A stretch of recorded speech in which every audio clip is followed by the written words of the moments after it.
Maaf mas, sebelumnya dari kalau boleh tahu masnya namanya siapa? Mas Irfan. Mas Irfan. Mas Irfan sekarang lagi bekerja di bisnis apa sekarang mas? Bisnis di jual beli mokas, Jual beli, jual beli mobil bekas Blitar Raya. jual beli mobil bekas itu. Oke. Kalau boleh tahu tempatnya di daerah mana mas? Tempatnya untuk lokasi showroom di Garum ya, dekat Blitar Park. Tapi posisi masuk kampung mas, nggak pinggir jalan besar, nggak masuk kampung, Berarti di dalam kampung ya? di dalam kampung.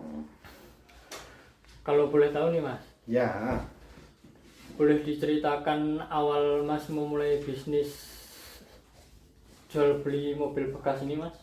awal mulai saya jualan mobil bekas ya mas ya. Pertama awal-awal saya itu kan mas, saya kan dulu jauh sebelum saya jualan mobil, saya kan pernah ikut orang. Saya pernah kerja di gas LPG itu, ngerti mas ya, gas LPG ya. Gas LPG. Gas LPG itu saya sudah cukup lama, 2011 sampai dengan 2024 bulan Agustus saya resign, berarti sudah 14-an tahun lah. Nah awal dari itu saya berpikir dari LPG itu kok gini mas yo, maksudnya aku mosok to bahasa Jawa ini mas, mosok to aku arepe sak lawase melu wong. Jadi saya berpikir opo pekerjaan opo sing harus tak lakukan. Terus sebelum resign 2025 resign itu 2025 bulan 8. Nah itu sebelum saya resign itu 3 tahun sebelum itu saya sudah kan mas, ikut apa jenenge bahasa Jawa niki makelar. Makelari biasanya ikut petung sana, ada orang cari unit, coba lah itu tak pertemukan. Alhamdulillah kok banyak yang berjodoh, alhamdulillah kok banyak yang jadi, alhamdulillah. Oh ternyata saya punya bakat di situ. Terus lambat laun selama 3 tahun saya belajar. Alhamdulillah saya punya modal. Pernah saya masih ingat saya itu punya uang 65 juta. 65 juta pas posisi saya ikut maklaran, tapi masih posisi kerja di LPG. Ikut saya beli unit Sigra saya ingat itu saya jualan mobil pertama Sigra D 2017. Harganya cuma di 59 juta saja. Kok murah menoh? Karena off bolak-balik. Itu pertama saya jual beli mobil itu mas. Tak jual alhamdulillah harga 59 juta tak jual itu laku di 62 juta. Alhamdulillah masih dapat untung dikit-dikit, masih untung. Alhamdulillah setelah sekian lama kok antarane saya makelaran sama jual beli mobil dikit-dikit alhamdulillah kok intinya gini, saya makelaran sama ikut LPG kok gajinya kok malah banyak yang di mobil. Nah, banyak di mobil, lambat laun alhamdulillah tak kumpulnya tapi saya masih standby di LPG. Saya nggak berani untuk resign dikarenakan kan untuk jual beli mobil kan untuk persaingan Jawa Timur masih banyak. Jadi saya masih bertahan di LPG sama ngumpulnya modal. Alhamdulillah saya sudah punya, katakanlah dulu saya sudah bisa beli 2 unit mas. Sebelum saya resign saya sudah bisa kumpulkan uang. Dari pertama laku itu saya nggak buat puya-puya nggak mas, uang tak kumpul nih dikit demi dikit alhamdulillah bisa jadi 2 unit, langsung 2 unit tapi harganya 50 juta. Alhamdulillah selama makelaran bisa beli 2 mobil. Alhamdulillah saya sudah sekian lama mati pahit getir manisnya dijual beli mobil, sudah merasakan, pernah mau ketipu, pernah motor mesin turun mesin, pernah enggak bati, pernah bati dikit 500, pernah bati banyak nggih, margin banyak ya juga pernah. Tapi ya semate untuk jual beli mobil yes gambarannya kayak gitu mas, ada yang margin banyak, ada yang margin dikit. Nah, ya ada sepi, ada rame, ya nggak mesti lah mas. Gitu perjalanan nih sangat panjang.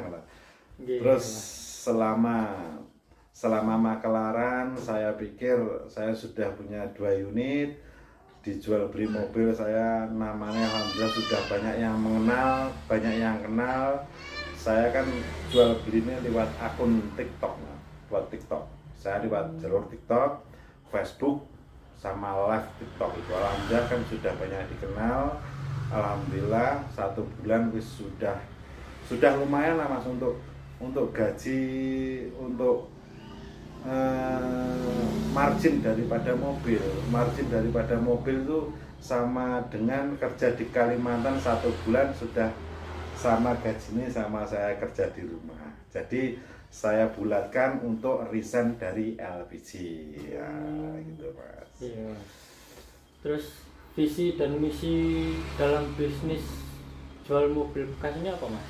Visi ya, visiku gini mas, saya kan membangun sebuah pertama ini saya membangun sebuah nama showroom, membesarkan nama showroom dulu biar banyak yang dikenal lagi, ben terkenal meneh. Misi saya nggak muluk-muluk mas, aku cuma itu kan yang showroom yang sekarang kan itu showroom gabungan. Saya cita-citai pengen punya showroom sendiri dekat rumah, ya bisa nyantai di rumah, punya showroom ya gitu loh mas. Iya mas. Sekarang kan masih gabungan. Sekarang kan masnya bergerak di bidang jual beli mobil bekas mas. Nah kalau untuk target pasarnya itu kira-kira masnya target pasarnya itu kemana mas? Entah itu ke anak muda atau ke... Kalau target pasar sementara saya itu semua kalangan mas, semua kalangan mas, mau tahun muda, tahun tua, itu semua kalangan kalau bisa. Tapi kalau bisa itu saya biasanya target pasar itu yang untuk kalangan yang menengah ke bawah mas. Dikarenakan kalangan menengah ke bawah itu untuk daya beli ini masih kuat. Jadi saya target pasar, target jual itu biasanya di bawah 1 jutaan yang orang-orang masih kuat untuk membeli. Iya. Maksudnya di showroom mas yang sekarang kerja ini mas. Nah itu kalau boleh tahu pembagian strukturnya gimana mas? Pembagian strukturnya gini mas, ada pembagian struktur kita di tim ya, di tim jual beli mobil semua ada 15 mas. Untuk owner ada saya sama teman saya mas. Sementara ada 2 orang, yang lainnya ada 13 orang itu tim marketing saya. Tim marketing dalam artian untuk dana kita penggalangan.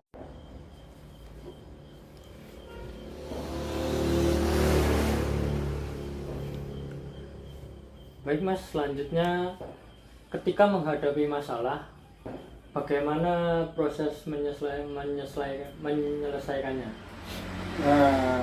Bila mana ada masalah kita gimana menyelesaikan. Nah gini mas, kita kalau punya masalah ya kita hadapi mas, contoh bila mana ada kendala di kendaraan kita beli mas ya, kita beli di lokasi itu unit tidak apa-apa, ternyata setelah dibawa pulang itu unit bermasalah, atau contoh meduk mesin ya mas ya, kita hadapi aja mas. Itu kan semua sudah gini mas ya, untuk kendala-kendala seperti itu sudah biasa mas. Biasanya dicek di tempat itu unitnya aman-aman, nggak ada apa-apa. Setelah dibawa pulang biasanya ada trouble di mesin, ya biasanya kayak gitu mas. Jadi kita hadapi aja, nanti kan buat pengalaman dan lebih berhati-hati lagi aja. Namanya kita kerja itu biasanya ada rintangan juga, pasti ada. Tadi nggak ada jalan emosi, itu kita belajar dan nambah ilmu ya mas.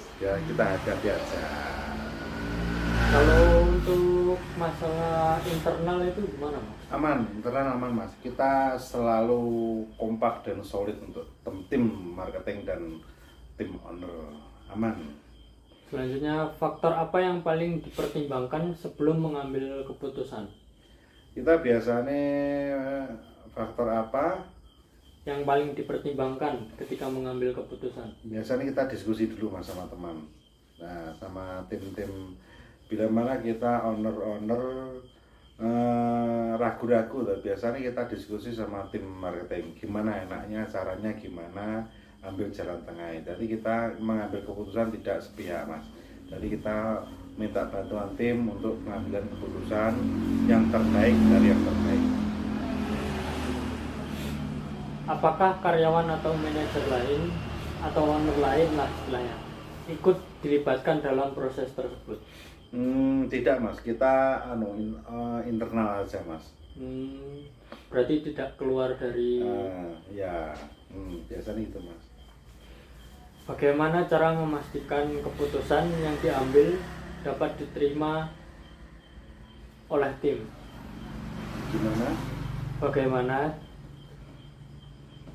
Bagaimana cara memastikan keputusan yang diambil? Untuk memastikan itu kita biasanya briefing dan terbuka sama tim marketing Mas. Terbuka, tim marketing, tim owner biasanya kita terbuka, fair.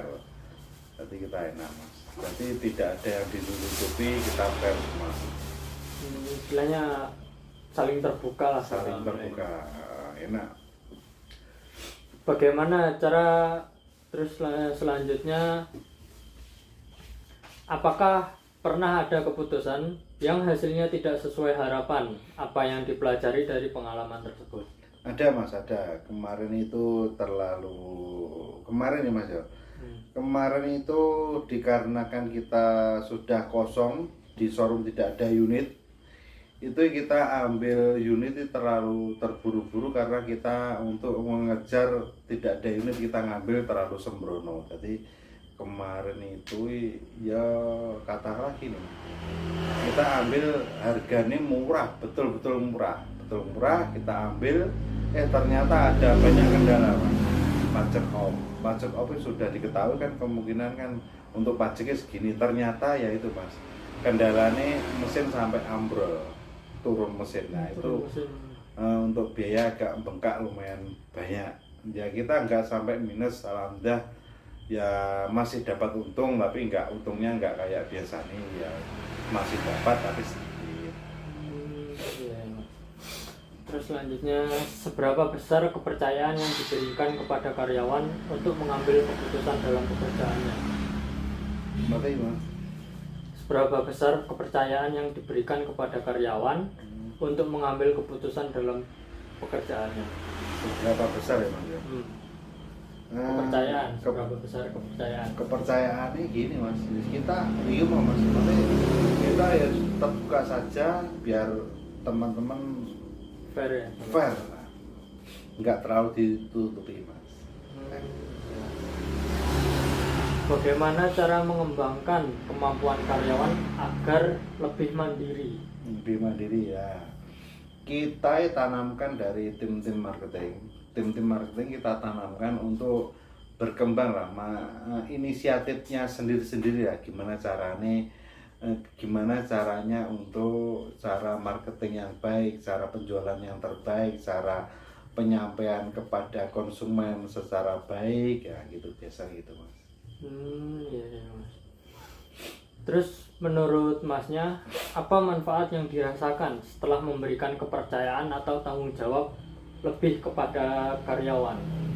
Manfaatnya gini Mas ya, untuk teman-teman itu kan kita kasih kepercayaan penuh. Contoh untuk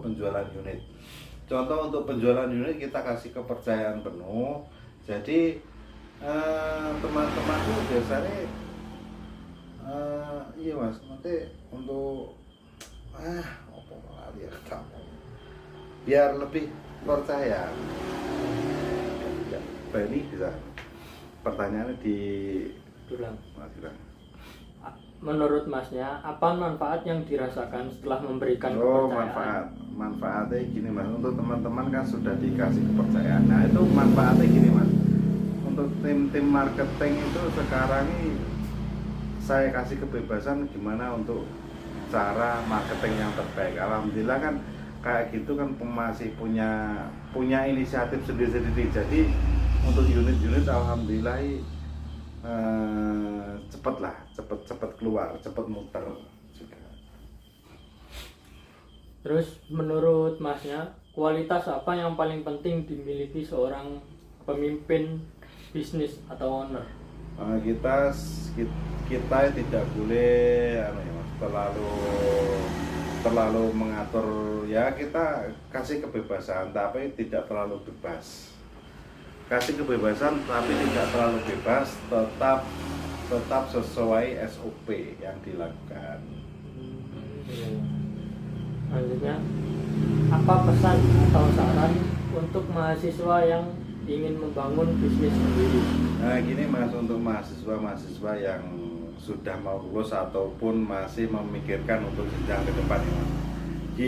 Bila mana sudah dapat ide, sudah dapat inisiatif mau usaha kayak gini, itu nggak usah banyak dipikirkan mas, langsung eksekusi, langsung action. Biasanya kalau kebanyakan mikir, aku pengen usaha kayak gini kan kebanyakan mikir kan nggak jalan-jalan, sama saja jalan di tempat mas, sama saja jalan di tempat. Jadi kalau punya inisiatif langsung eksekusi, langsung action, bosannya langsung dijalankan. Terus kayak gini lagi mas, untuk passion job untuk kerjaan nih kalau bisa nyambung sesuai sama hobi sama kesenengan nih. Contoh saya mas, saya kan jual beli unit ya. Sebelum saya jual beli unit saya di dunia permobil-mobilan ini saya sudah suka, jadi kan nyambung mas. Jadi kesenangan sama pekerjaan kalau nyambung, insya Allah jalan sesuai ritme dan angan-angan, insya Allah jalan dan bisa maksimal. Kita untuk mempelajari kan nggak terlalu ribet, kita sudah paham. Terjual sebelum posting ada di 2013 manual. Kanan mas.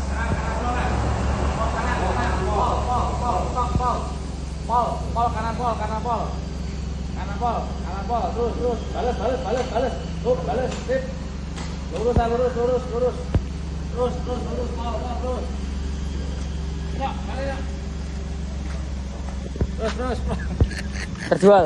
Terjual payu.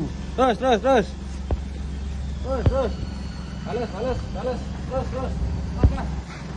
kanan, sip.